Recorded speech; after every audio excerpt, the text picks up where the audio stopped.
día de hoy vamos a hablar de lo que es el cuidado y el objetivo específico de enfermería en el tratamiento post-trombólisis en el servicio isquémico. Como ya nombraron y reciente en la disertación anterior, para tener muy en cuenta lo que vamos a hacer en nuestras intervenciones y por qué son de consideración esencial, todo el aprendizaje y conocimiento que debemos tener es la segunda causa de muerte en el mundo y la primera en discapacidad en el adulto. Nuestro objetivo general va a ser el conocer los cuidados de enfermería necesarios en un paciente que ha sido sometido a la trombólisis en el ACV isquémico, y los objetivos específicos nos vamos a manejar en lo que es realización de exámenes neurológicos frecuentes, establecer prioridades y ordenar las acciones, esto es muy, muy fundamental, prevenir las lesiones cerebrales secundarias al tratamiento trombolítico y detectar y actuar ante la aparición de complicaciones y efectos adversos. Sobre todo, esto es un equipo donde la trombólisis funciona bien cuando trabajamos en equipo, entonces la comunicación efectiva con el resto del equipo de salud, desde el inicio de los síntomas, ¿sí? Desde el ingreso por la guardia, recepción, los enfermeros de guardia, tomografía, el médico, el camillero y los enfermeros especializados en unidad cerebrovascular, debemos estar bien interconectados, manejar un mismo idioma para minimizar los tiempos durante el tratamiento y que la post-trombólisis también sea de manera adecuada. Y sobre todo, como hablábamos recién en las preguntitas y al final de la clase anterior, implementar protocolos, listas de comprobación, diagramas de flujo, ¿sí? Esto nos va a permitir actuar de manera sistematizada y evitar errores.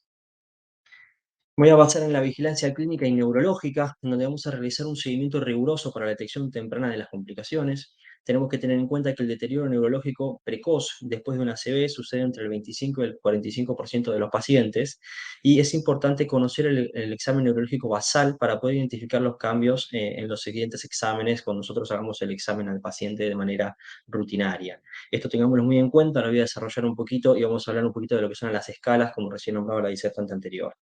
Y hay que tener en cuenta que los pacientes con inestabilidad neurológica en la fase aguda requieren una observación de cada 5 a 15 minutos, ¿sí? La observación es hacer un examen neurológico nuevo, registrar en papel todo lo que estamos viendo con este paciente. El manejo inicial, que nosotros tenemos acá como protocolo institucional, va a ser el control de signos vitales del abordaje del ABCDE, el control de la oxigenación, manteniendo un parámetro por encima de 94% de saturación de sangre en oxígeno, el examen neurológico, colocación de 2 accesos venosos periféricos y, si es posible, en ese mismo sacar un laboratorio, hacer una anamnesis directa y o indirecta, ¿sí? El comienzo de los síntomas, los antecedentes, la medicación habitual del paciente. ¿Por qué digo directa o indirecta? Porque algunas cosas las podemos recabar del paciente, pero otras cosas las por ahí las tenemos que recabar con los familiares o con la persona que estuvo al lado de ese paciente que vio los síntomas asociados. El control de la glucemia, evaluar la necesidad según la localización de la ACV, de la colocación de una sonda vesical o sonda nasogástrica. Esto es fundamental porque luego de los trombolíticos el riesgo de sangrados es mucho mayor. Y como algo extra, si se puede hacer, pero no nos demora tiempo, antes de la trombólisis, un electrocardiograma y una radiografía de tórax para el trastorno de la conducción y ver cualquier patología a nivel torácica. Yo, en esta clase, me propuse basarme en 4 pilares fundamentales que van a ser el control de signos vitales, la evaluación neurológica completa, la alimentación, y ya vamos a desarrollar un poquito la alimentación per se, y la movilidad temprana. Estos 4 pilares los vamos a tener en cuenta para poder detectar y poder prevenir posibles complicaciones a futuro luego de la administración del RTPA. En cuanto al control de signos vitales, tenemos el manejo del control de la presión arterial. La bibliografía especifica que los pacientes, para iniciar tratamiento, deben mantener una presión por debajo de 185 de sistólica, 110 de diastólica, ¿sí? Durante el tratamiento mantenemos el mismo objetivo, y posterior al tratamiento 180 a 105 es un parámetro que nosotros podemos tener como máximo, ¿sí? Lo que priorizamos acá es la perfusión cerebral, siempre y cuando teniendo cuenta la reperfusión cerebral o la trombólisis no genere daños a posteriori, ¿sí? Lo que hacemos es un control acá vamos en la grilla, durante las 2 primeras horas cada 15 minutos, durante las próximas 6 horas cada 30 minutos, y durante el resto de las 24 horas, las 16 horas restantes, cada 60 minutos. Esto es en registro en papel. Todo va a variar según la condición clínica del paciente y los registros que nos arrojen estos datos. Vamos a tener un manejo y control de la temperatura, ¿sí? Lo mismo que la escala anterior, durante las 2 primeras horas cada 15 minutos, durante las 6 horas siguientes cada 30 y luego a las 16 horas cada hora. El objetivo es durante las primeras horas mantenerlo por debajo de 37,5, Y siempre hay que iniciar tratamiento si hay una elevación de temperatura por encima de 38. Dice la bibliografía que la temperatura genera el consumo de oxígeno, de glucemia, y eso nos puede dar alteraciones en los parámetros a nivel cerebral, ¿sí?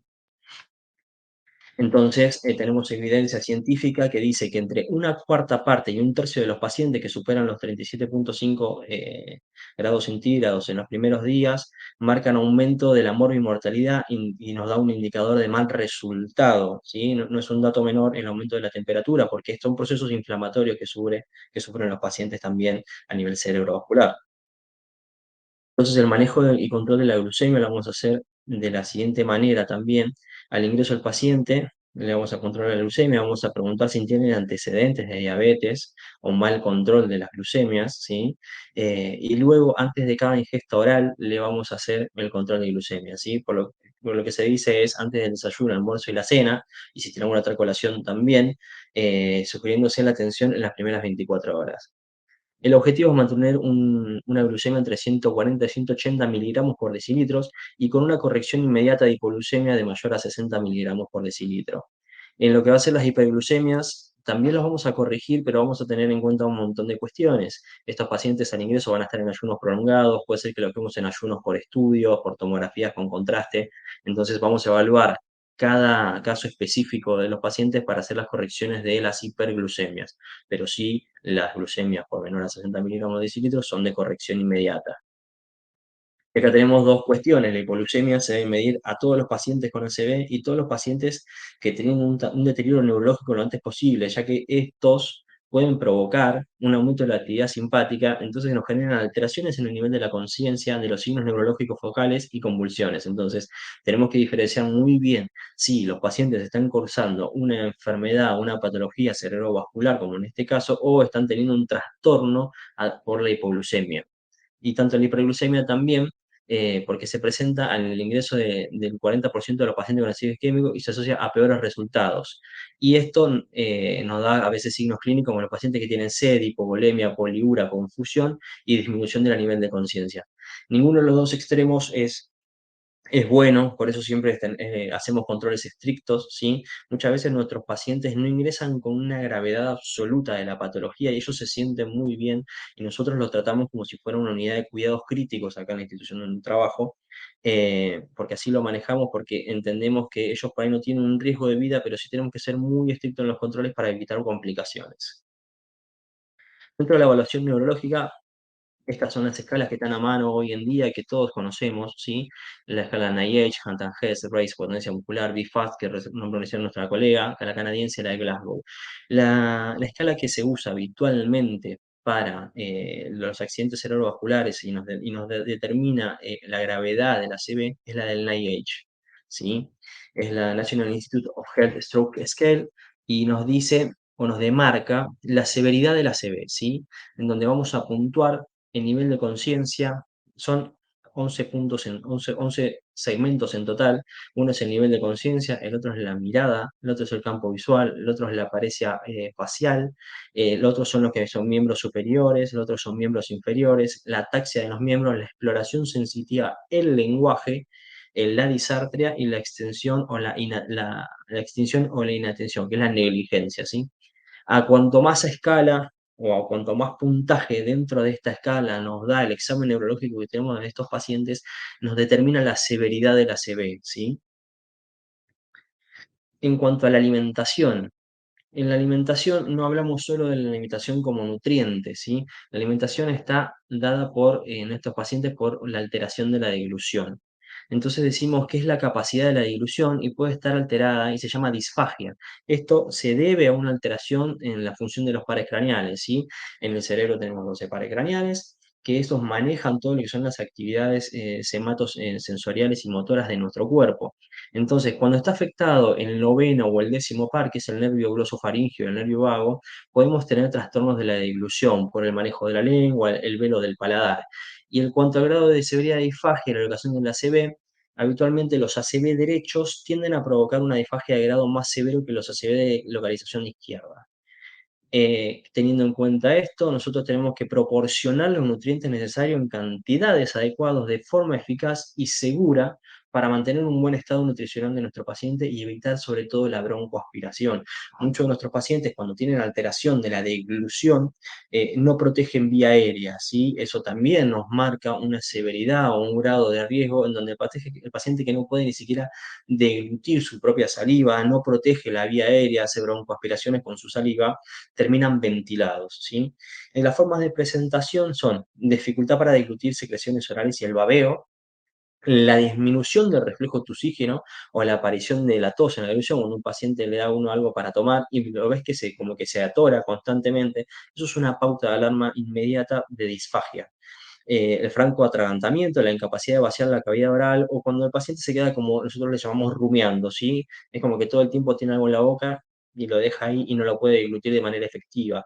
La ausencia del reflejo nauseoso, vamos a ver que los neurólogos muchas veces con un palillo le hacen una prueba de reflejo nauseoso, eso quiere decir que hay una alteración.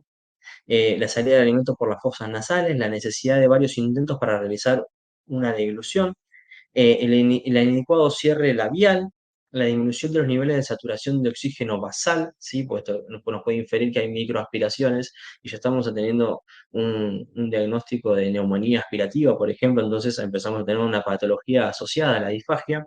Y las molestias al tragar o los cambios en la voz. Los cambios en la voz pueden ser la disminución del tono de voz o sentir que la voz está muy húmeda. Cuando la voz está muy húmeda quiere decir que no están pudiendo manejar la secreción y las cuerdas vocales no pueden hacer el movimiento necesario para que suene de manera clara, ¿sí? Estos son todas formas de presentación de la disfagia. Entonces, nosotros lo que vamos a plantear es el control y la evaluación de la deglución, ¿sí? Dentro de las primeras 24 horas del ingreso del paciente a la central de emergencia o la central de unidad cerebrovascular y antes de la ingesta oral, ¿sí? Nosotros antes de eso vamos a hacer una evaluación de deglución. Habitualmente en mi institución está manejado por los kinesiólogos o fisiatras, ¿sí? Que están especializados en la parte de la vía respiratoria, en donde ellos evalúan y auscultan con diferentes consistencias la deglución de nuestros pacientes. Y el objetivo es detectar precozmente la disfagia, para evitar así la neumonía por aspiración, que es una de las complicaciones más frecuentes en el ACV. Acá podemos ver que la disfagia ocurre entre el 37 y el 78% de los pacientes con ictus agudos y la neumonía por aspiración en un 10%. Esto puede ocasionar infección de tórax, neumonía por aspiración y la muerte. Entonces nosotros decimos que la adherencia al protocolo de la detección de la disfagia reduce la incidencia de neumonía, ¿sí? No es un dato menor.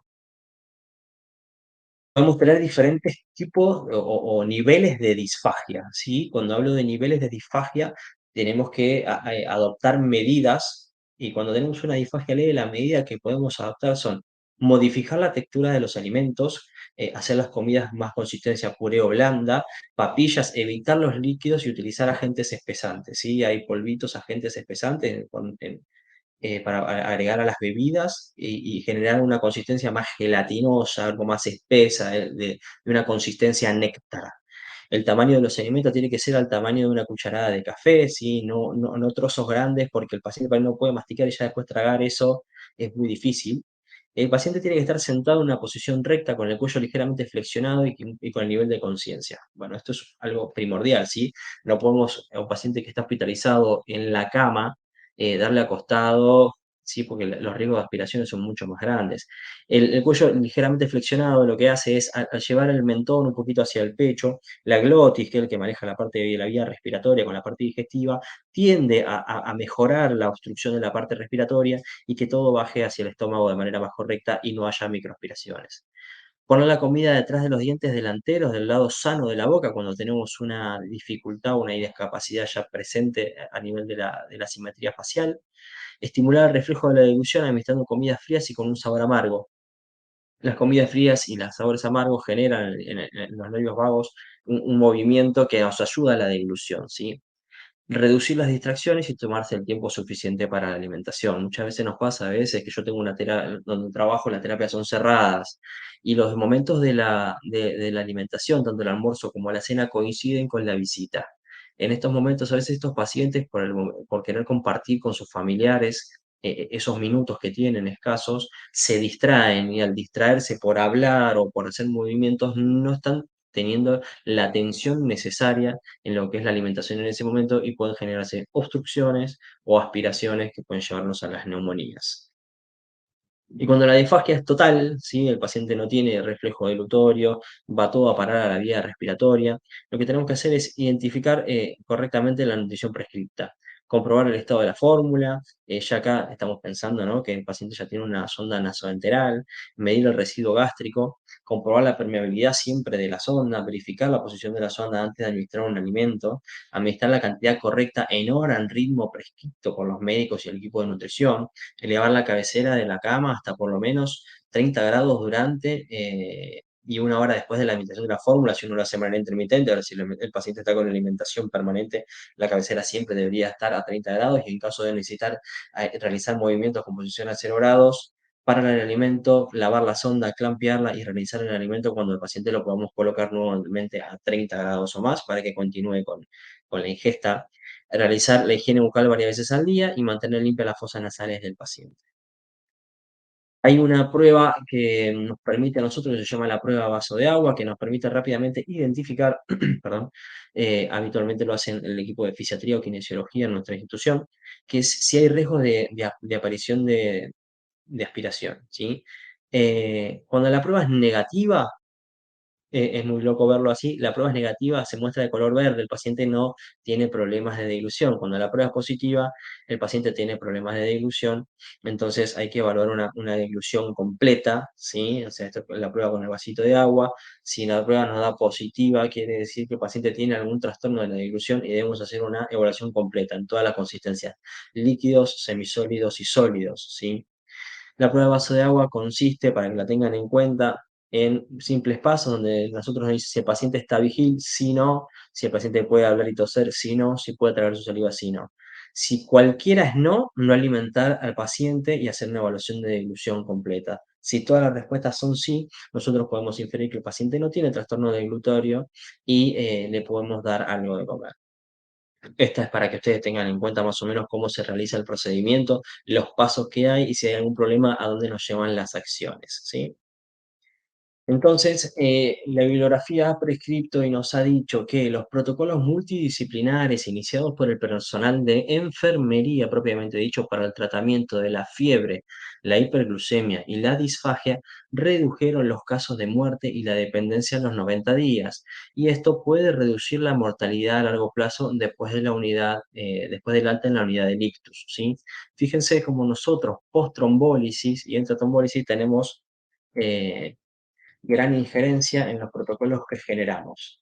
Estas son dos filminas que tenemos en la institución que resumen un poco cómo es el tema de los controles de signos vitales y lo que tenemos en contra desde que entran nuestros pacientes a la institución, ¿sí? En donde tenemos los controles como en el Nueva Yo, durante la primera hora cada 15 minutos, durante las siguientes 6 horas cada media hora y durante las 16 horas siguientes cada 1 o 2 horas, ¿sí? Y lo que tenemos en cuenta al ingreso del paciente, el acceso venoso periférico, la cama 30 grados, el peso, la saturación, TA, el RTPA y la escala BIFAST, que es la más rápida para identificar en el triage un síntoma neurológico. Hay una escala resumida en donde hacemos control de presión arterial, control de glucemia para que ninguna hipoglucemia nos enmascare un cuadro neurológico.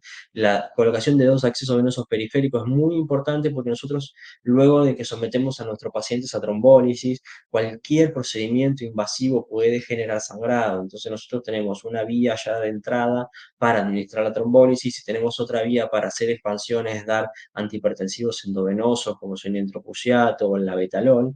Y se hace solo con indicación médica y tener en cuenta que nosotros en nuestra institución lo que hacemos es reconstituir sin diluir lo que es el RTPA, ¿sí? Porque esto genera, si no, errores en la administración.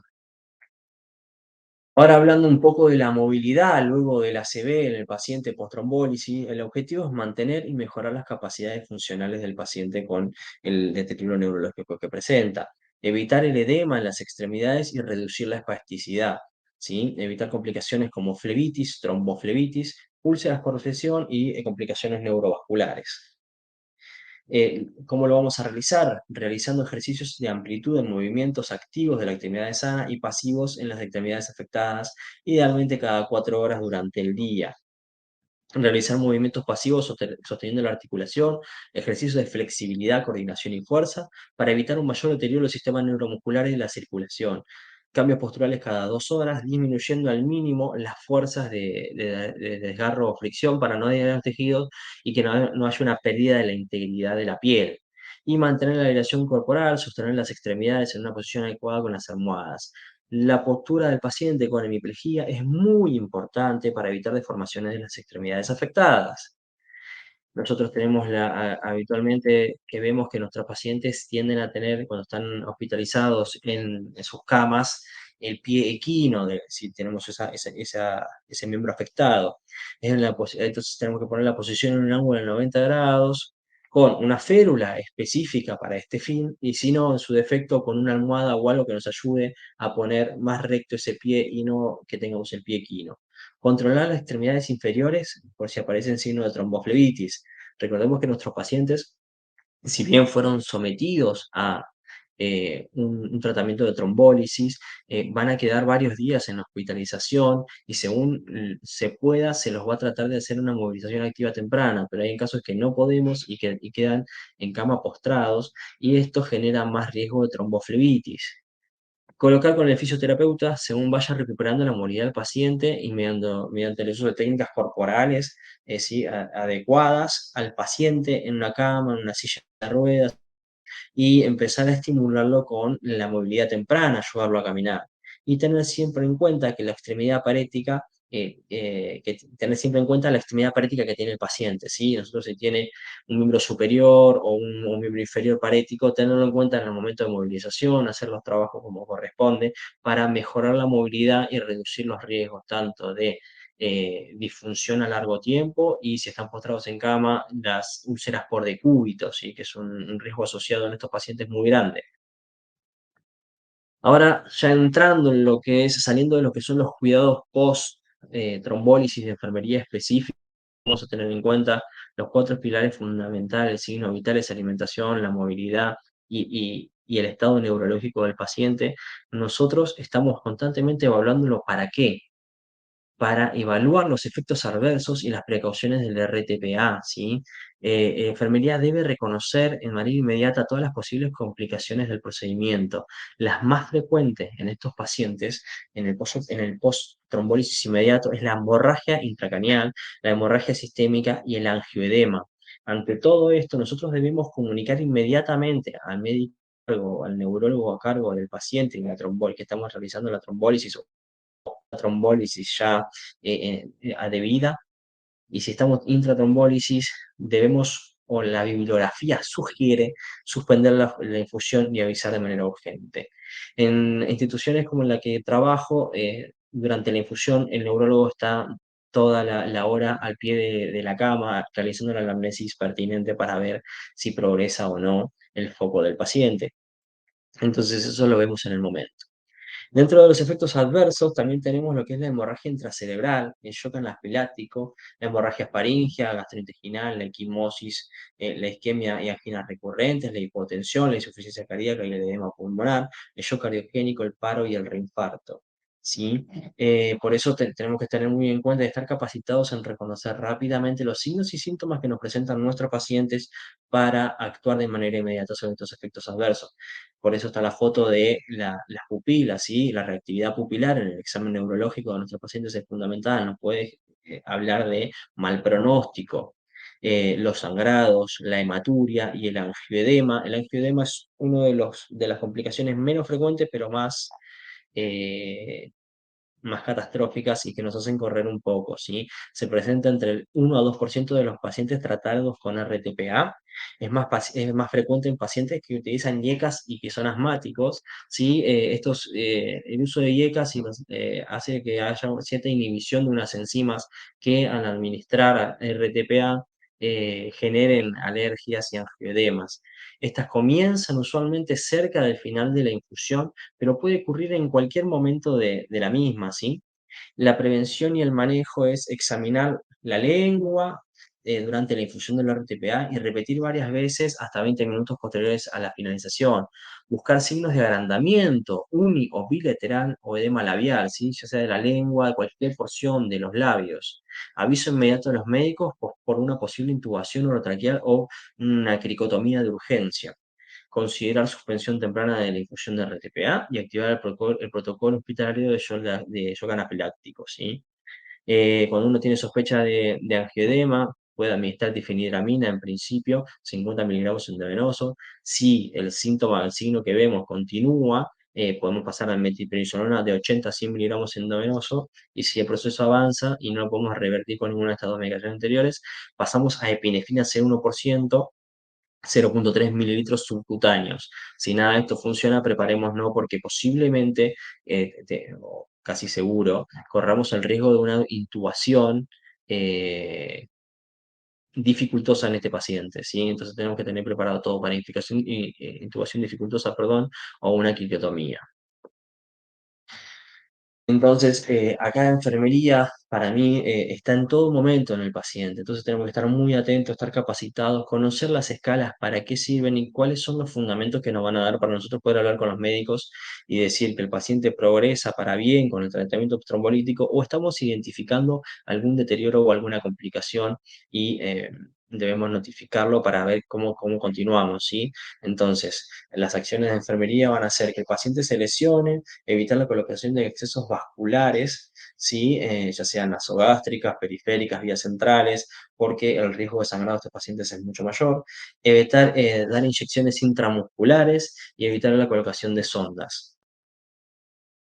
Como conclusión, vamos a hacer unas conclusiones generales de lo que es el cuidado de enfermería post-trombólisis en el ácido isquémico, que es la posición de la cama de 30 a 45 grados, mantener los miembros paréticos en extensión, inmovilizar pasivamente, prevención de lesiones y úlceras por decúbito, valorar accesos venosos periféricos, control y registro, esto es muy importante, todo lo que hacemos debemos registrarlo, ¿sí? De ingreso y egresos cada 2 horas, evitar o retrasar al máximo la colocación de sondas urinarias o nasogástricas y punciones arteriales por el riesgo de sangrado, y hay lugares que no son compresibles, ¿sí? Entonces generamos una complicación aún mayor a nuestros pacientes. Prevenir el riesgo de caídas, ¿sí? Porque estos pacientes también pueden desorientarse o pueden querer ser autoválidos y al tener una disfuncionalidad en alguno de los miembros, el riesgo de caída aumenta. Y en el caso de poder avanzar con estos pacientes, hacer una pedestación precoz y iniciar rápidamente una rehabilitación para no perder movilidad. Y conclusiones específicas de los cuidados posinfusión es la evaluación neurológica, ¿sí? En donde vamos a tener en cuenta el nivel de conciencia en las pupilas, la alteración del lenguaje o de la comprensión y la movilización de los cuatro miembros. Como lo decíamos en las escalas, la primera hora cada 15 minutos, de la 2 a la sexta cada 30 minutos y de la séptima a la 24 cada 60 minutos y luego de las 24 horas cada 2 horas. Ayuno de los pacientes de 12 a 24 horas, ¿sí? Y evaluar la deglución. Tenemos que tener en cuenta que post-trombólisis podemos caer en las complicaciones. Entonces, durante las 12 a 24 primeras horas, nuestros pacientes los vamos a mantener en ayuno, y todo también depende de con la patología que recurrieron. Si recurrieron con una patología de una dificultad visual, es muy diferente a una patología como la afasia de expresión, ¿sí? En donde lo que uno compromete más son todos los músculos y la capacidad del habla. La monitorización de la glucemia en los pacientes diabéticos y en los pacientes no diabéticos, y valorar y registrar todos los cambios neurológicos, parámetros vitales alterados o cualquier anormalidad del presente. Haciendo honor al tiempo, les agradezco mucho por la invitación y quedo atento para cualquier consulta.